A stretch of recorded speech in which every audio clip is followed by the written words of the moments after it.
This is Boxing Tickets NI. We are delighted to be joined once again Zoom. It's a strange one. We've done our Zooms, we've been doing them in person, but we're back to Zoom again. But delighted to be joined by the current BUI Celtic Super Lightweight Champion, Dave the Machine Ryan. How are you? I'm good, Steve. How are you? Are you keeping well? I'm fantastic. The last time I seen you, you were lying, getting stitched up in the Red Cow Hotel, obviously after your fight with Tony McGlynn. But I guess we done obviously an interview afterwards from that. So it's good to see you sort of back to normality, sort of not sticks together for Halloween. Yeah, well, it could be worse, couldn't it? But It's yeah, look, everything's all healed and I'm back to full health again, so it's good. I guess it's the moments of war, isn't it? Sometimes, like I know when you sort of maybe look back on things and the sort of method of victory, sort of in some ways, what went on, obviously in the aftermath, and Yeah, sort of yeah. maybe tried to spoil it a wee bit. Like now, the time to settle. Do you probably, is it fair to say, you probably feel accomplished now as a pro because you now have your first belt? Not really. Not really. I knew I was going to win the belt, and anyone close to me in my circle would. I knew they knew what I was going into this fight and what I was telling them. If I got past 2 rounds, I was definitely winning. And I knew my stamina and my fitness is way better and way better than most people in Ireland. My stamina is my bread and butter. I'm training every day for it, like so I knew that was going to be a big factor in the fight. Going back to the fight, if there was no hugging and holding for 90% of the fight, I would have stopped them. It was one of them, I guess, wasn't it, isn't it? Where obviously because of your background, and I'm not going to sort of speak on that background now because it's unfair because you're now an accomplished professional, but Yeah. like anybody would have sort of known from the background you came from, like you're always going to have a good chin. It's like Yeah, that's probably one of your other than your stamina, that'd be one of your strong points where you'd say I've yeah, got a strong chin. I know it can take a punch, and sometimes, as you well know in boxing, until you get to a certain level and you get punched properly, you don't yeah, know yeah, how you're going to take it. So in some yeah, of ways, course. you probably go with that confidence that probably maybe a lot of other ones wouldn't because they were used to wearing head guards and everything else. Yeah. Yeah, look, I haven't worn a headgear since I was about 14 or 15. I took it off at that young and kept training without it. I actually had my first semi-pro fight, I think it was about 17. So headgear was well gone before that, and I've been hit by some big guys. So I know I can take a shot and put me down, I'll keep getting back up so it doesn't bother me. And like, would you mean just the well, obviously what you were in previously, would you taking kicks to the head, elbows to the head, like other just in Yeah, punches, probably more powerful than hands. it depends. It's more timing than anything, but like getting kicked in the head is way worse than getting punched in the jaw. It's a whole different ball game. So And like sorry to go back sort of, on your professional career, but obviously coming into the pro ranks, I guess you had no none of that sort of pressure. It was sort of attached sometimes where people come with a really big amateur career as a boxer and come into the pro yeah, ranks. Really, people's expecting things like you probably came. There's probably zero pressure at the sort of fact where people weren't uh, maybe expecting things of you, but now as you're building up now you're a champion. People's now going, "Who is Dave Ryan? Why have we not seen him before? Where has he come from?" You're like a mystery sort of to some people. yeah, of course. There's never been any pressure on me, but I put a lot of pressure on myself because I know how good I am and how good I can be. So my own pressure is probably a lot worse than everyone else's pressure. So there is pressure from myself on myself. Is that a pressure it's good sometimes to have? Like, I know if you probably keep it secret into yourself and the pressure, and that's probably the goals and the ambitions and the drive you have to succeed. Of course, yeah. Is it harder for you sometimes because you're not letting people know what that burning desire is inside you, or is it always something you've been used to from other elements of obviously fighting where you keep it all within yourself and it's in your brain and that keeps you moving day to day? Like my close circle would know like I'm very open about how much pressure I put on myself. A lot of people know that are on my circle in my club. even like anyone I train with, they know how much pressure I put on with my training. So it is a good thing. It's good. It keeps me motivated too. And like they always say, pressure brings the best out in people. Sometimes you can go one of two ways. You can struggle under the pressure, or you can obviously reap the rewards of it, and it Yeah, keeps you hungry. it can make or break you. And so far, so You good for know. you. So Obviously, it's making you. yeah, yeah, of Uh, course. 6 weeks time. I guess you probably, when you won the Celtic title in May. Um, Obviously, I know since like Senan obviously moved up the welterweight, supposed to fight Declan Gaughran. Obviously, Yeah. there was issues there. That fight didn't get made, and Matthew Tyndall sort of stepped in like 2 weeks' notice for that fight. So Senan won the Celtic title, vacated it for you and Tony. They fight for it. They then fight the winner. It then didn't materialise that that fight could be made. He moved up. He's now moving back down, and now the two are fighting. It's like a whole big crystal maze. It's like he's cinders all over. It is. But Uh, yeah, I said yeah to the fight on the last show. I was told it was the 5th of October in the National Stadium. I woke up the next day, the fight was announced for the 4th in the Red Cow again. You know, like from from people coming from Shannon to Dublin, like it's 3 hours or 2.5 hours going to Dublin. Just get a hotel, take the day off work. It just makes no sense. Uh, Even my own mother said it. She's like, I'm not going to one of them shows again in the Red Cow. So like Jay's giving out about ticket sales and all this with all these other fighters, and then when it comes to you, it's like, oh yeah, it's fine. You won't fight on a Friday night, you know. So it's just a bit mad.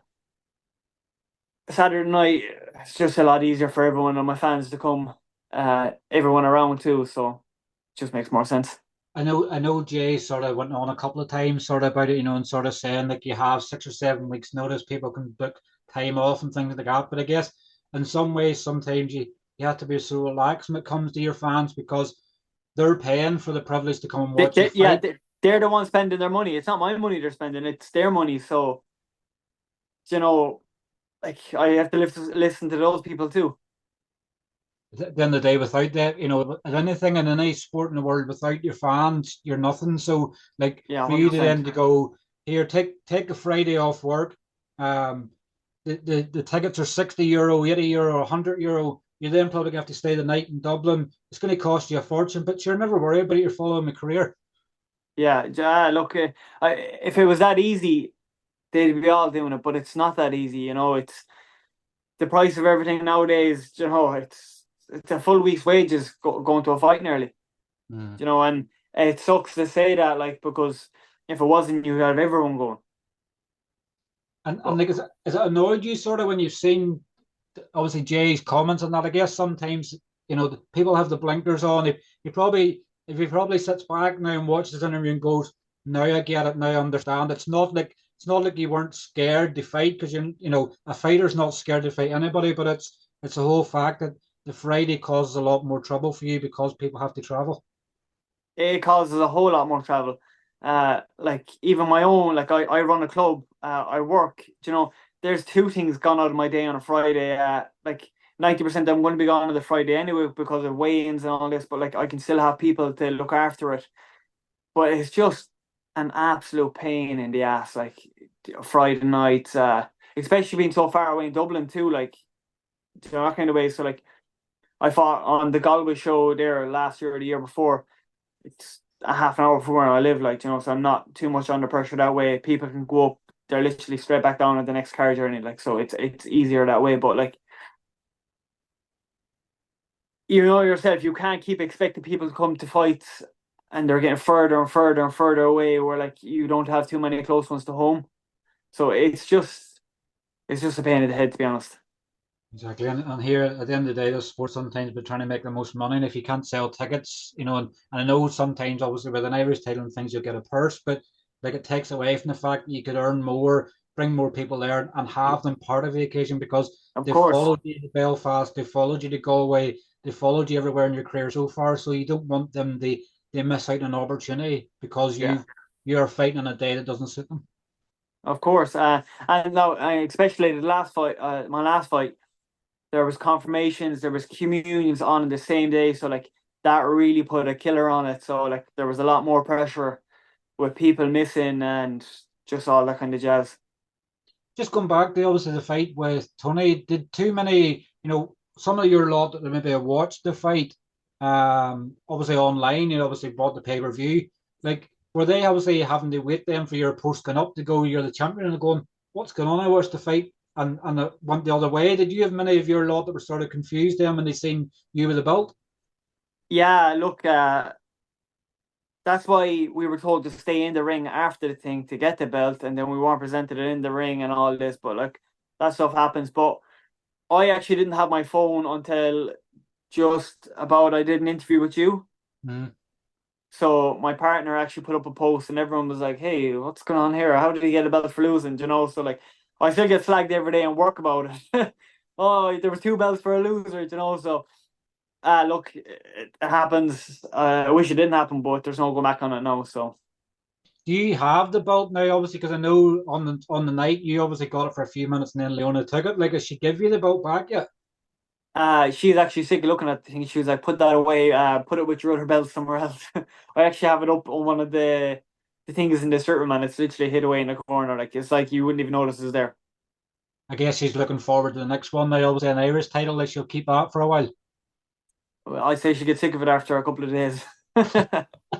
I remember on the night saying to her, like, I think I said to you as well, good luck in the belt back. Because she was strolling about like Conor McGregor with a belt. And I was in the background, and I was like, you're not getting that belt back. Yeah, look, I'm so used to bringing titles home from even kickboxing and K1 and all that. Like they're good for 3 or 4 days, and you're sick of looking at them. I think I have about 15 or 16 titles on my attic. It's one So of them, there's isn't it? Like if you dwell on it too much and you celebrate it so much, it can maybe stop you from moving forward. yeah, of course. Look, you win it, get on, get over it, back training it. There's not a whole lot you want to be doing with it. And There's not and much like you can be doing with it. and like obviously 6 weeks time, obviously it's been billed as Warren Waterford. I believe you and Senan's told me that you and him get on. Like obviously it's just going to be a fight sort of thing like that. Like there doesn't need to be sort of any beef or anything in that sort of No, way. there Like there is no beef. Senna's a nice guy. He's in it for me. He's the same as me. He just wants to fight and he wants big nights. That's all you can do. There's no shit. Just go in a box, go home. doesn't need to be, does there? Like sometimes I No, know it's just I know Graham and Craig on the card, like they're gonna have the beef for everybody, so the rest of you will sort of be sitting there like mice and going, look at them two going at yeah. it and going, Bring the popcorn. whereas probably you and Senan will probably be sitting drinking out the same cup of tea. Sort of That's deal, it. Look, get to the fight and whatever. If there's anything to be said, it can be said in the ring when we're boxing. That's probably the best way sometimes, unless people sometimes like to mix it up.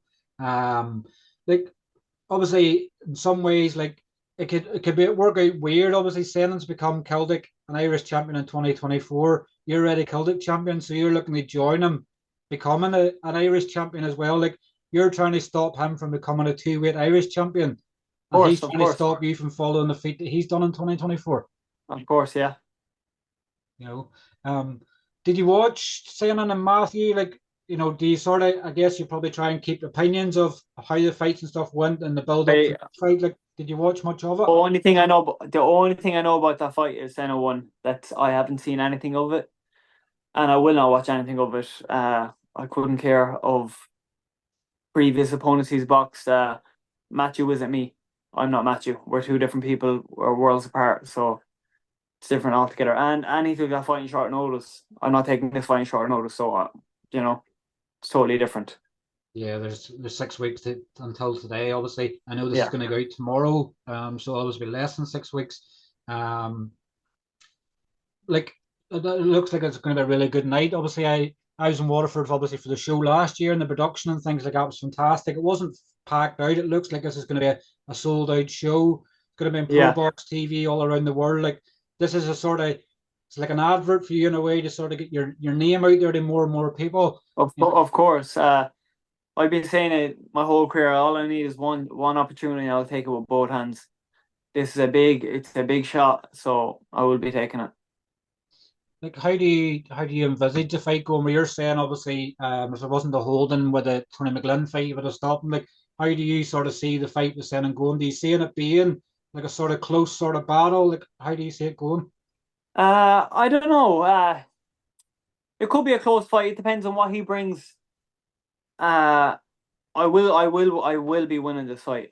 I can definitely see myself winning this fight. Look, if I have to have a dog fight again, I will. If I have to be technical, I will. I hope people seen that I could be technical in the last fight, and I have dog in me. So either way, I can do. And I know Senan hurt his hand in that fight as well. So I guess sometimes that could be mind games. Like if he's going through the pain barrier, you're going to go through the pain barrier as well. But you know that like I guess when you have a fight like that magnitude, doesn't matter his arm would be No, off and he'd still get in the ring. That's the sort of yeah, mentality you want to have it was as a fighter. it was that time in Galway sure I hurt my hand, and I fought after it and it made my hand even worse. With that Cork fight, I couldn't even use my hand in train. I had zero sparring, zero pads done. Just showed up, made weight, fought. So some of these things you have to do, unfortunately. But yeah, it is what it is. Ian Gaughran's stable. Obviously, it's like I actually texted Ian this morning there, and I was saying to him like obviously I'm doing an interview with one of your fighters today, and he was like Dave, and he goes, "Aye, it makes sense." And I was like, "But Ian, you've got loads of fighters. Like what? Like they think of when you joined, and now the stable of fighters. Like it's crazy." I think we have one of the best stables in Ireland at the moment. Crazy, and it's only getting better. And we sadly obviously lost one. Obviously, Jamie's obviously retired. Like what a servant he was in a couple of years in the sport. Do you think when he made his debut during COVID, the two-weight Celtic champion fought in the zone? Like what a short but what a brilliant career Jamie's had. Yeah, I didn't see it coming. He was only in my gym 2 weeks before that, so I just didn't see it coming. But absolute, take my hat off to him. What he done in such a short space of time, he's incredible. A great role model for kids to look up to. Very much so, and I know he obviously does a lot of these talks now, and obviously he's in schools and stuff as well. He's able to pass on, obviously his experiences of life on to other people. And like you wouldn't think it's somebody Yeah. that size is such a gentleman. Like he's probably one of the most down to earth people you could ever meet. Oh, 100%. You couldn't meet a nicer person. Me and Jamie go way back. My first time actually training with Jamie was for my pro kickboxing fight, so years back, and he was still a giant back then. It's crazy size. Just off topic, obviously a pro that obviously you'd have probably been used to, obviously K1 and stuff like that as well. Dylan Wilson went back to kickboxing, and obviously I think he won like a full contact world championships last week, and he was runner up in another Yeah, one. Like, crazy to think he's come away from it, come to boxing, and went back to it, and still achieving success. yeah. I think it was mad for him to go back, but it's understanding that he went back because he's coaching it. He runs his own club of kickboxing and all that. So like he's teaching, he has to preach it too. So I can understand exactly why he went back. But I'm kind of like, nah, I wouldn't do it. I wouldn't care how much you paid me, I couldn't do it. So you prefer boxing more now, A so hundred, that a thing hundred, like a it's hundred percent. it's your one and only love other than Leona. Yeah, apart from that, so I couldn't see myself going back to it, and like it's a great sport and all that, but I'm glad I found boxing after it. Yeah, I think it's like anything. It's like something you fall in love with and you just can't set it down. Um, That's it. Victory obviously in the 7th of December. I know you probably anybody sort of doesn't like to look too far past, but like you become Irish champion, is that you finish domestic level? Will you look at another weight? Like where would be the next sort of step for you after the 7th of December? Uh, get get that win over the line, and then see what comes after that. Maybe move up the ladder again, even higher up the rankings. Fight for some other belt, Commonwealth, or go down that route, kind of way. But whatever comes, I'll take. Yeah, it's like sort of like you nearly go to Commonwealth title, you sort of go for the EBU belt. Obviously, I know Yeah, yeah, previously the Irish title used to get you ranked in the top 15 with Europe, which could start to open doors there. Like, I guess it's probably these sort of start to look to go and, getting signed with a big promoter and things like that. Once you've conquered the domestic scene, you sort of go, right, I'm rubbing my hands here. Where's the promoters? They sign me up. Like, sort of, is that the yeah, yeah. opportunities then start to look for? Well, hopefully something comes off it. Like all I need is one big opportunity to show everyone what I'm capable of, I will get signed by someone big. I think it's the ultimate dream for everybody, isn't Just it? give me a chance. Everybody always thinks that that boxers are millionaires, and I know I've obviously done a couple of interviews today, and since we've been on Zoom, my interview with Graham's went out. Like, obviously, people think that boxers are millionaires, but like everybody dreams of being a millionaire, obviously dreams of success, but like, you have to get that big promoter and you have to get the big fights to get there. That's exactly it.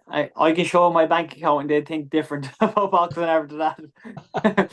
But look, that's everything looks good, but it's a whole different life to what everyone thinks. Like it's nearly been catfished. In a way, like it's not in what it looks like. Yeah, it looks great and all that, but no one sees the expenses, the time you're away from home, like everything, like long nights, early mornings, diets. No one sees any of that. Like it just the close people that you're friends with or your family, like they all know exactly what's going on. Like, but like it's absolutely like it is. It's a catfish life, like basically. People see the after product. They see obviously doing your fight week interviews. They see you on fight night. They see your interviews afterwards, and you maybe talk the odd time about it, but they don't see the things you go through. I guess if you made more of that stuff public, if sort of someone was doing like a day in the sort of life sort of with you and sort of going through all that, they would go, why why are you a boxer? And that's a great, and that's why boxing's the best sport in the world, because Yeah, like you have to go through so much sacrifice. yeah, like before you even get to the ring, like you're talking like the pressure, like the stress, like you'd actually make a full documentary about the shit that goes on with it. Like it's not just, oh, here's a fight, there you go. Nah, it's worlds apart from that. But it's worth it. And unfortunately, it is worth it. People have obviously, I guess, it's well documented in the UFC. People have seen what people go through. Boxing's different. The fact that you don't do all them, the ice baths and stuff like that. Obviously, there's all the stress and strain that people go through to make weight for UFC fights, because they have a lot less rules in regards to it. But people see that in UFC and go, why do they do it? But boxing can be just as bad, if not worse, because you can't have that sort of in the saunas and things like that 24 hours before a fight. Yeah. Yeah, look, I don't do the saunas anyway, but like you do all these crazy weight cuts, you're cutting years off your career. It's madness. It's craziness. I have no I have no respect for that kind of part of it. If you do it and you're healthy doing it, yeah, work away, but it's just not for me. Well, look, obviously, I'll let you go and obviously enjoy the rest of your Saturday. Obviously, thanks for coming on, having a chat with me before the fight week sort of press conference, things like that starts next week. I'm sure we'll no doubt see you in fight week in Waterford. That We'll you will. catch up in Dave. Perfect, Steve. Thanks a million. Appreciate you for having me again. 100%, mate, my pleasure. Enjoy the rest of your Thank week. you. Cheers, Thank take you. care. Thanks. Bye bye. Bye bye. Bye.